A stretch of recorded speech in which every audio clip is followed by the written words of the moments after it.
صباح الخير. طبعا اليوم هذا فطورنا الصباحي وكله صحي. هذا المكدوس اللي سويته قبل اسبوعين وهسه اليوم طلعته لناكله. هذا هو المكدوس.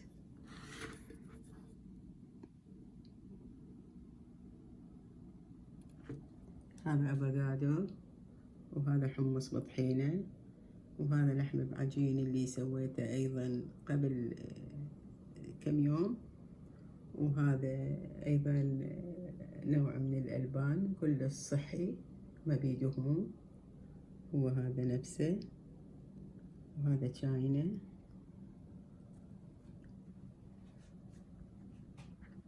وان شاء الله يعجبكم هذا الفطور الصباحي البسيط الصحي.